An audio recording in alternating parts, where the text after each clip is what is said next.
টঙ্গীর তুরাগ তীরে চলছে বিশ্ব ইজতেমার শেষ পর্বের কার্যক্রম।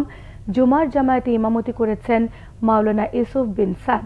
তাবলিগ জামাতের সদস্যদের পাশাপাশি অনেক সাধারণ মুসল্লিও ইজতেমা ময়দানে জুমার নামাজে অংশ নেন। গাজীপুর থেকে মীর মোহাম্মদ ফারুকের তথ্য ও ছবি নিয়ে থাকছে ডেস্ক রিপোর্ট।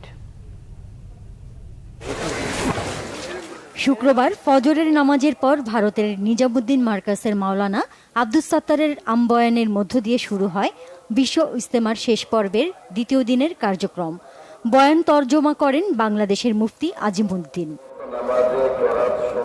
খিত্তায় খিত্তায় আলাদা আলাদা বয়ান হয়। তাসবিহ তাহলিলে মশগুল মুসল্লিরা। দুপুরে জুমার নামাজে ইমামতি করেন ভারতের নিজামুদ্দিন মার্কাসের মাওলানা সাদ কান্দলভির বড় ছেলে মাওলানা ইউসুফ বিন সাদ।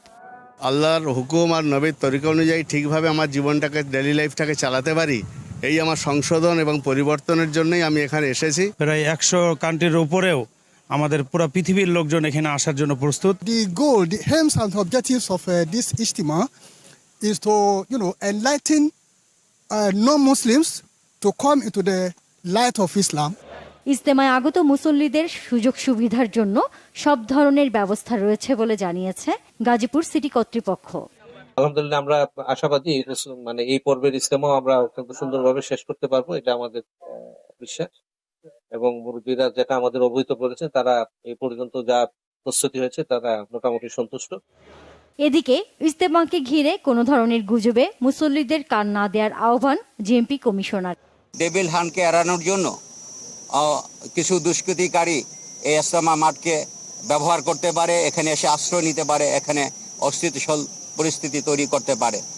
সেই ব্যাপারেও আমাদের লক্ষ্য আছে। আমরা মুরব্বীদেরকে বলেছি, আপনাদের নজরে যদি এরকম কোনো দুষ্কৃতিকারী পড়ে তাহলে আমাদেরকে জানাবেন, আমরা ব্যবস্থা নেব। ইজতেমা ময়দানে কেউ যেন গা ঢাকা দিতে না পারে সে বিষয়ে সচেতন থাকার পরামর্শ তার। Bangla vision news desk.